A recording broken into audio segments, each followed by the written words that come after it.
Qu'est-ce qu'une constellation? Systémique, familiale, structurelle, tous des noms. Qu'est-ce que c'est?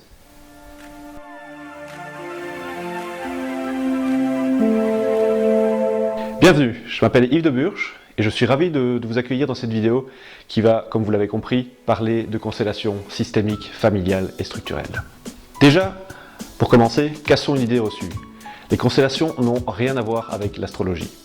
Mais alors, qu'est-ce que c'est? C'est une méthode de thérapie brève, développée dans les années 90 par Bert Hellinger, un psychothérapeute allemand. Pour la mettre au point, il s'est servi de la richesse qu'il a été trouvé en Afrique auprès des différentes tribus. Il y a passé des années comme directeur d'école du temps où il était dans les ordres. Il s'est aussi inspiré de méthodes plus occidentales comme la Gestalt, l'hypnose et bien entendu la systémique. Une constellation, c'est une thérapie brève orientée solution. Simple, non? Vous la connaissez peut-être mieux sous le nom de constellation familiale. Pourquoi familiale? Car elle est très pratique et très utile pour aller chercher des problèmes ou traiter des conflits personnels ou transgénérationnels. Mais pas que. Elle permet aussi de travailler de façon beaucoup plus large au niveau systémique. Et qui dit systémique, dit système. Une méthode de thérapie systémique. Cette méthode permet donc de travailler sur nos systèmes. Et ça tombe bien, car des systèmes, nous en avons plein. Un système est un ensemble abstrait d'éléments, de personnes, interagissant les unes avec les autres.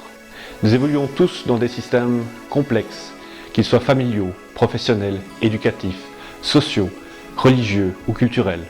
Notre vie et nos interactions avec le monde sont des systèmes. Ce que nous ressentons ou vivons peut parfois venir de notre système. Nous l'avons implicitement accepté, un peu comme un sac à dos. Pourquoi faire ça, me demanderez-vous? L'humain est un animal social. Il a un besoin vital d'appartenir à un groupe, à un clan, à un troupeau. Et donc, nous prenons ce sac à dos pour nous intégrer, par loyauté inconsciente à notre système. Un système répond à des lois qui lui sont propres. Tout système s'efforce à chaque instant de rester en équilibre, de rester en homéostasie. C'est une question de survie pour lui, c'est vital. Chaque système est en interaction constante avec le monde extérieur. Il doit en permanence s'adapter aux changements internes et externes pour garantir sa survie. Par nos actions, par nos choix, souvent inconscients, ou par l'action d'un membre de notre famille, ou par le système lui-même pour se réguler, nous créons des déséquilibres. Ou suite à des événements douloureux, comme une guerre, un trauma, un accident, une maladie, une séparation, une addiction, une exclusion, un décès, la perte d'un enfant, un avortement, un viol, un vol, un secret, un non-dit, un meurtre et bien d'autres. Notre système peut se déséquilibrer et créer des nœuds, des conflits, ce qui avec le temps peut se cristalliser et passer de génération en génération jusqu'à vous aujourd'hui. Autrement dit, en plus de nos problèmes, certains sont issus d'une transmission transgénérationnelle. Vous arrive-t-il de faire quelque chose que normalement vous ne feriez pas? Ou de ne pas faire quelque chose qui, en toute logique, vous auriez dû faire? Comme si quelque chose en vous vous empêchait ou vous obligeait. Les constellations nous apprennent que ce qui nous arrive peut être influencé par notre système. Par notre système, mais également par d'autres membres de notre système. À travers ce qu'ils ont subi ou fait subir, fait ou négligé de faire. Ou simplement par la volonté du système pour garder son homéostasie. Que peut vous apporter une constellation? Les constellations permettent de travailler sur bien des aspects de votre vie. Elles permettent d'explorer, éclaircir et harmoniser des situations, perçues comme conflictuelles ou compliquées, dans de nombreux domaines. Des domaines tels que la famille, le couple, les relations, la santé, la carrière, les finances, l'entreprise ou une organisation, la sphère personnelle et bien d'autres encore. Nous pouvons travailler par exemple la mise en lumière des solutions pour une dynamique actuelle, comme un conflit, un problème avec un enfant, la perte d'un emploi.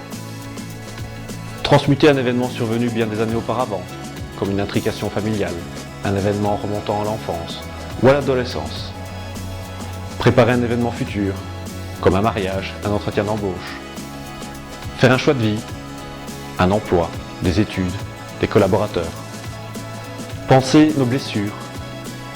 Blessures d'abandon, d'injustice, de rejet, de trahison, d'humiliation, comme dirait Lise Bourbeau. Prendre sa place dans sa vie, sa famille, son emploi.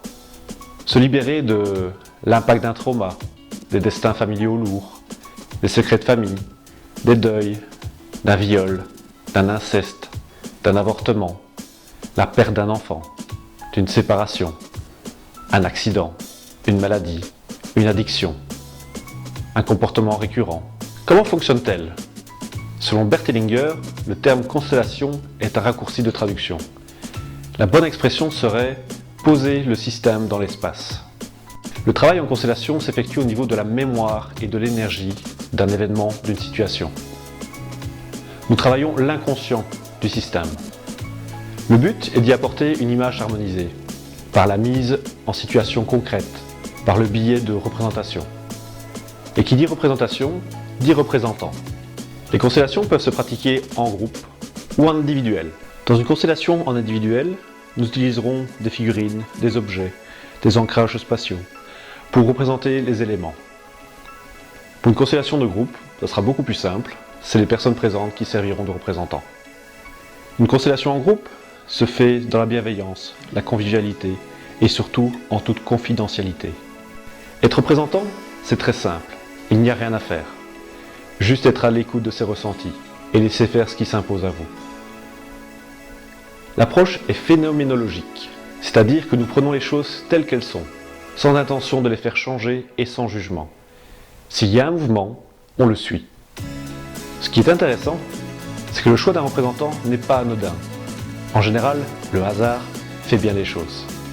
Car souvent le rôle qu'ils vont jouer révèle un aspect d'eux-mêmes et apporte une partie de la réponse qu'ils sont venus chercher ce jour-là.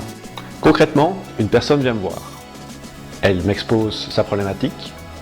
Nous prenons le temps de l'affiner, d'aller chercher les zones d'ombre. Prenons par exemple une personne qui vient me voir pour travailler la relation avec sa mère ou avec un partenaire. Je lui ai demandé de choisir deux personnes ou deux personnages pour, d'une part, la représenter elle et représenter soit de sa mère, soit de son compagnon. Je lui ai demandé de les placer dans la pièce ou sur la table si nous travaillons en individuel avec des figurines. Une fois qu'elle aura placé les deux personnes ou les deux figurines, nous allons prendre un moment pour analyser le placement. Et à partir de là, nous allons pouvoir commencer un travail d'harmonisation, de libération, par l'ajout de représentants, par le questionnement, le déplacement, en rendant ce qu'il faut rendre, en réintégrant des parties de la personne, en coupant ce qui n'est plus, en libérant ce qui doit l'être. Nous harmonisons le système. Une fois le système harmonisé, la personne peut reprendre sa place et intégrer le travail qui a été fait, tout simplement. Voilà, j'espère que la vidéo vous a appris des choses sur cet outil fascinant. Je reste à votre service et je vous dis à très bientôt. Au revoir.